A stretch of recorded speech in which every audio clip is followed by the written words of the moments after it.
Canon's working on the Canon EOS R1, the RP, and the much anticipated EOS R Mark II. But which one of these cameras are we going to see next? Details coming up, but first I encourage you to subscribe and choose all notifications so you're kept informed on the latest camera gear, news, and rumors. It's been a busy 2022. We got the much anticipated OM Systems OM1 Micro Four Thirds camera, followed by the very much anticipated Panasonic Lumix GH6, a camera some have been waiting 5 years for. Then, just a few days ago, we got Canon's first ever APS-C R system cameras, the R7 and the R10. And next week, Fuji will be announcing the much anticipated Fujifilm X-H2S backside illuminated stacked APS-C censored camera. It's been an intense couple of days covering the Canon EOS R7 and R10, covering those two cameras and nothing else. So I figured, I probably left out information on the Fujifilm X-H2S. What could possibly have happened in the last couple of days? And, well, pretty well nothing. There's been no new rumors, no new leaked specifications or images on this camera, although we are supposed to get an announcement on May the 31st at the Fujifilm X Summit. We'll just have to wait for that. So I checked other news. I went to Canon Rumors, and Canon Rumors was talking about which cameras are coming up next. But sadly, no detailed specifications on any of the cameras. So it inspired me. I thought, well, you know what? I want to know what's coming up next, and I want to know more about the rumors and specifications. So I thought I'd take that idea and go a little bit further.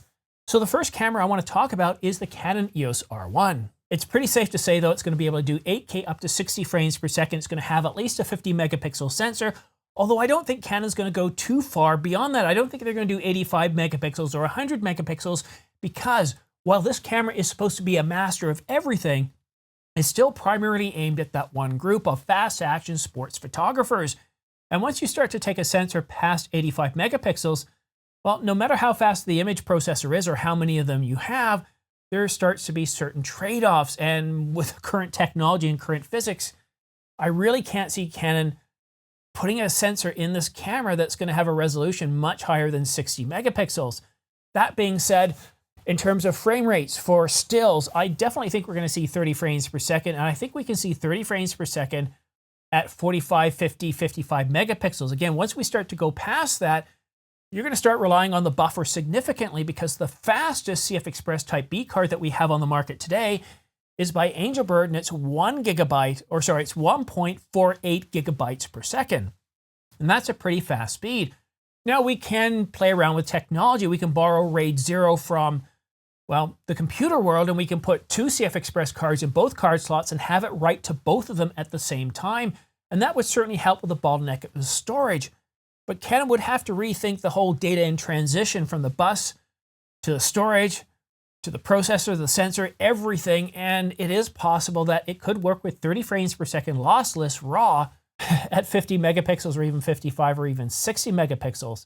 And that would be truly amazing. And of course, when it comes to video, 8K up to 60 frames per second, I think is pretty much a given. But will we see 120 frames per second? Will we see Apple ProRes 422?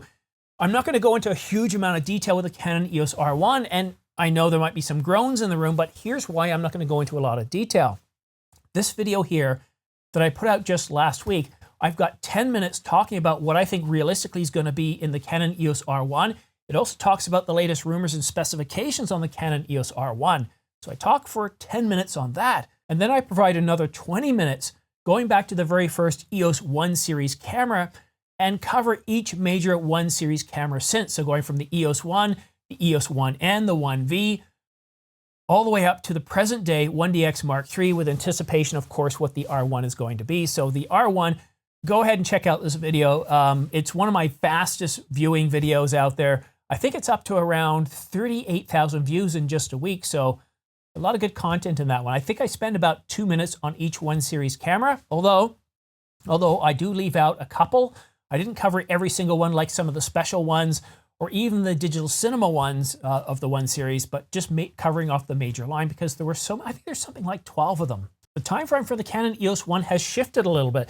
Initially, we were supposed to get an announcement in the second half of this year with a camera going up for sale in the fourth quarter. Now, based on what I've heard so far, talking to Craig at Canon Rumors, it looks like we're definitely going to get some sort of announcement this year, although it might morph into a development announcement with the camera being available for sale sometime in the first half of 2023. No one's really surprised by the constant delays of cameras. The camera that I'm going to talk about next, the Canon EOS RP Mark II, well, that was supposed to be coming last year, in the fall of last year, and look where we are today. So to get the Canon EOS R1 announcement in the second half of this year, I wouldn't be surprised if they did it about the same time that they did the development announcement for the 1DX Mark III, which was at the end of October. So I think definitely around October we could get a development announcement, but you never know. We could end up with an announcement. That was the original plans, but according to Craig at Canon Rumors, when we did an interview a couple of months ago, he said there are going to be no new major full-frame cameras being announced in 2022 or being delivered in 2022. So I think at the very best for the Canon EOS R1 is a development announcement in late October with the camera being available for sale in the first half of 2023. But the Canon EOS RP, that is a camera that's got a lot of people's attention, and for good reason. It's one of the top-selling cameras, whether you're talking about Yodobashi, whether you're talking about Sipa. The Canon EOS RP is one of the top-selling full-frame mirrorless cameras, and there's a very good reason for that. It's an entry-level full-frame mirrorless camera. On sale, it goes down to as low as $899, and its regular price is $999 for a full-frame mirrorless camera, and its stills capabilities are very good. Video capabilities, well, not so much. As a video shooter, I wouldn't recommend the Canon EOS RP, but if you're a photographer and you're doing stills and you don't mind shooting the odd video, well, the Canon EOS RP at $999 is a really, really good deal. Sony, Nikon, nobody else has a full-frame mirrorless camera in this price range, so Canon has it locked up. And what I think we're going to see in the Canon EOS RP Mark II, and it's not going to be called that, Canon's going to give it an R designation and a number, so who knows, maybe the R9, maybe the probably the R9. I'll tell you why in a minute, because there's another camera we're going to be talking about, which is likely going to take the R8 designation. So the Canon EOS RP Mark II, aka the R9, what is it going to give us? Well, I definitely think it's going to see much better video specifications. Canon's going to put the Digic X processor in there so we can get much sharper 4K video, but are we going to see 4K 30, 24, and 25 and that's it? Or will Canon give us a cropped 4K 60 like they did with the Canon EOS R7? It's certainly possible, but the video specs in this camera are going to be bumped up. We're also going to see bumped up still specifications, and as far as the frame rate, I think we're going to see, well, definitely a lot faster than the current frame rates on the Canon EOS RP. Definitely up around 7-8 frames per second. So for the ordinary filmmaker and photographer, it's going to be perfect for shooting water skiing, sports, family events. I don't think, I mean, I could be wrong. I mean, look at the R7 and the R10. We're seeing 15 frames per second mechanical and 23 to 30 frames per second electronic. So I don't want to make any wild guesses here because it could be completely wrong, but this is an entry-level full-frame camera. So I do suspect it's going to pull back on the capabilities a bit. And just because we see 30 frames per second on an APS-C camera doesn't mean we're going to see it on an entry-level full-frame mirrorless camera. Definitely don't see that at all. But I think it's going to be a very popular camera. And as far as the price goes, initial rumors, when it was supposed to be coming out this time last year, we were hearing $899 as the regular price. Now, with everything that's been going on with increasing prices for everything, I'd be happy if it just comes out at $999. But here's what's changing. The rumors indicate that the Canon EOS RP replacement, the successor to the Canon EOS RP, most likely being called the R9, isn't going to have a viewfinder. Now, hold on a minute here. It will have an optional viewfinder, but this is going to help shed the cost a little bit. And if you don't like the idea of not having a viewfinder, you can certainly purchase it. But a lot of the younger generation, which this camera is aimed at, well, they're used to touch screens. They don't really care about viewfinders. And I know there are exceptions, but I think what Canon is banking on here is the number of people just using touch screens. They're going to go with, you know what? Let's drop $100 off. Let's lower the price of this camera. Let's just make it touchscreen live view. And if somebody wants it, they can buy the additional EVF, and then you're back up to probably about the same price as you would have been with the Canon EOS RP before, around $999. Although I wouldn't be surprised if they charge a little extra for the EVF separately, so you might be paying maybe up to $25 or $50 more. And when are we supposed to be getting an announcement of the Canon EOS RP? Well, most likely mid-September to end of October. And if we're getting the development of the Canon EOS R1 late October, I would expect mid-September to mid-October. The Canon 90D, after all, came in the second week of September. But now for the next much-anticipated camera from Canon, the Canon EOS R Mark II. This camera has been, So many people have been asking me questions about this camera for the last couple of years. Where is it? And I did a video a couple of years ago, just before we got dropped rumors of the Canon EOS R5.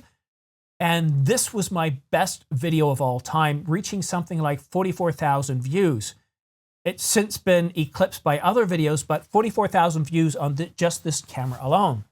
So what do we know about the Canon EOS R Mark II? Well, it's most likely going to be called the R8, and we know it's going to sit mid-priced and mid-capability between the Canon EOS R6 and the successor to the Canon EOS RP. So it's going to have better video specs than the RP. It's going to have better photo capabilities than the RP, but not as good as the R6. But one thing I'm really curious with this camera and the RP replacement is, what about the record limit? Is Canon finally going to remove that 30-minute record limit? And are they going to give us all eye? We saw with the R10 and the R7, cameras that are priced at $979 and $1,499 respectively, that have removed that 30-minute record limit. So it has a lot of us wondering, well, is there going to be a firmware update for the 1DX Mark III, the R5 and the R6, and for all new future cameras? Because these are entry level. We're talking about a sub-$1,000 camera that doesn't have that 30-minute record limit. So will the EOS R replacement, the EOS RP replacement, remove that 30-minute record limit? And I'm a lot more hopeful now. But here's a leading indicator. If we don't get a firmware update for the R5 and the R6 within the next 2 months that remove that limit, I can't see Canon removing that limit from these new cameras. But if a firmware update does come in the next month or two for the R5 and the R6 and the 1DX Mark III that removes that 30-minute record limit, well, I am very hopeful that all future new cameras will remove that 30-minute record limit, because it doesn't need to be there. That whole thing about legislation, don't bother writing a comment. That legislation has been retired. There is no more legislation from Europe that mandates that. It's been sunset since around 2019 or 2020. And I covered it off in a video, spent 6 minutes on it. There's no reason for it anymore. And look, Fujifilm isn't doing it. Sony isn't doing it. So that record limit should go away. So the Canon EOS R and the Canon EOS RP, we're supposed to be getting those in the fall, somewhere between mid-September and mid-October. And that leads us to cinema cameras. Back in April of 2020, we had a CR3 from Canon rumors stating that we were supposed to be getting 2 8K cinema cameras, one a full frame and one a Super 35 with 16 plus stops of dynamic range, really gorgeous cameras, and a 4K camera capable of up to 240 and 180 frames per second, whether it was WDR or HDR, 2 different modes that the camera was going to have, and it was going to have 20 plus stops of dynamic range. And this was supposed to be coming out at NAB, and it didn't. And we've heard nothing since. So we were supposed to be getting a C90 and a C5 and a whole bunch of other strange stuff. And as far as cinema cameras goes, we've gone through a couple of NABs and nothing. And all 3 of those cinema cameras are supposed to have backside illuminated stacked DGO sensors. So they look pretty impressive. They looked impressive back in April 2020, and they still look impressive here today. But now let's take a look at some lenses that we're expecting to see in the second half of 2022. Going back to around November, December of 2020, Craig at Canon Rumors put out this list of lenses that we were supposed to be getting. Canon RF zoom lenses, prime lenses, tilt shift lenses, macro lenses, and RF super telephoto lenses. And the ones in green that you're seeing right there, these are lenses that have already been announced. In some cases, the f-stop was a little bit wrong, but more or less, he hit it around 98-99% correct. So what is missing? Well, we can still expect the 10 to 24 millimeter f4, 18 to 45 millimeter f4 to 5.6 image stabilized STM. And those are 2 zoom lenses. As far as prime lenses, this has got to be the most requested lens. I keep getting updates daily on the Canon RF 35mm f1.2, and that's still expected to be announced. I wouldn't be surprised if we see that one this fall. And of course, a lens that means an awful lot to me from a street photography point of view, the Canon RF 135mm f1.4. What a truly incredible lens. I find that just shooting this thing at f2 to f4, really needing to go below f2, it's just an absolute incredible lens. And 2 lenses that the Village Mayor is interested in, the tilt shift TSR 14mm f4 and the TSR 24mm f3.5. The 100mm f2.8L macro is a great, terrific lens. It's one that I've got, but we're also supposed to get the Canon RF 24mm f1.8 image stabilized STM macro. As far as super telephoto lenses, the one that we haven't received yet, the RF 500mm f4 And another one that is not on the list that Canon rumors did talk about was a Canon RF 2000mm f13 or f15, I don't recall. But that doesn't mean that's all we're supposed to be getting. In an interview not too long ago, well, I guess it's about a year ago now, somebody was interviewing Canon, and Canon had come out and said, look, the 600mm f11, the 800mm f11 were very successful, and we plan on delivering more lenses like this.